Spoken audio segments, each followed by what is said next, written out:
કતારગામ ગોટાલાવાડીમાં આવેલ HVK ડાયમંડના રત્ન કલાકારોની હડતાળનો આજે બીજો દિવસ છે। રત્ન કલાકારો ભાવ વધારો કરવાની માંગણી સાથે કામથી અળગા રહી હડતાળ પર ઉતરી આવ્યા। કતારગામ વિસ્તારમાં રત્ન કલાકારો એકઠા થઈ વિરોધ નોંધાવ્યો હતો। એ ભાવ વધારાની માંગ કરતા માલિકે ભાવ વધારા કરવાની બાહેંધરી આપી હતી।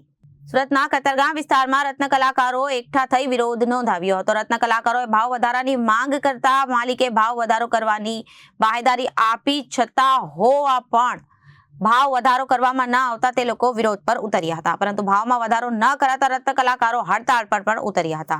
રત્ન કલાકારોને આજે એક ડાયમંડ તળિયાનો 16 રૂપિયાનો 50 પૈસા છે। રત્ન કલાકારોની માંગણી એવી છે કે તેમાં 1.50 રૂપિયાનો વધારો કરવામાં આવે। જ્યાં સુધી ભાવ વધારો નહીં થાય ત્યાં સુધી રત્ન કલાકારોની હડતાળ યથાવત રહેશે। હું 9 થી 10 વર્ષથી બેહું છું। મારે ભાવ વધારવાની સમજ છે। હમણાં ઘરનું ગુજરાન ચલાવવાનું બહુ મુશ્કેલી પડે છે। કેટલા રૂપિયા ભાવ હતો અત્યારે?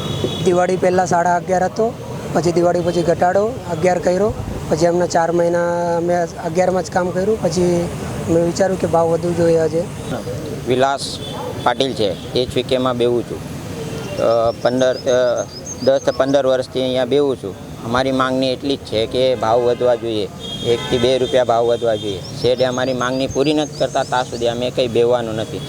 મારું નામ છે Bhavesh Tak, diamond worker union vice president. Katargam Gotalawadi ખાતે આવેલ HVK ઇન્ટરનેશનલ ડાયમંડ કંપનીમાં છેલ્લા 2 દિવસથી 80થી વધારે રત્ન કલાકારો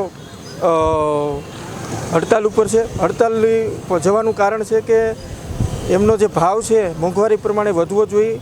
એની જે માંગણી છે 1.5 થી 2 રૂપિયાની છે પર પીસની।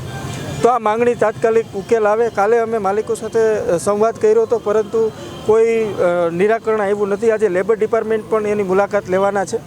તો હું આ બાબતે સરકારનું પણ ધ્યાન દોરવા માગું છું કે લેબર કાયદાનું પાલન ચુસ્તપણે તો કરવું નથી, કારીગરોને લેબર કાયદા મુજબના લાભો આપવા નથી અને ઉપરથી ભાવ પણ નથી વધારવા। આ લોકોની કોઈ મોટી એવી માંગણી નથી કે આ લોકો લાખોપતિ કરોડોપતિ બની જાય। આ લોકોની ખાલી એટલી જ માંગણી છે કે 1 થી 2 રૂપિયા વધારવામાં આવે, અને એ છેલ્લા 8-10 વર્ષથી વધતો નથી। તો એટલી જ માંગણી સાથે આ લોકો અત્યારે હડતાલ ઉપર ઉતર્યા છે। તો સરકારને એટલી જ વિનંતી કે આ જે કંપની છે એની ઉપર કાયદેસરની કાર્યવાહી કરવામાં આવે। Reporter Arvind Rathod, Janadesh news, Surat.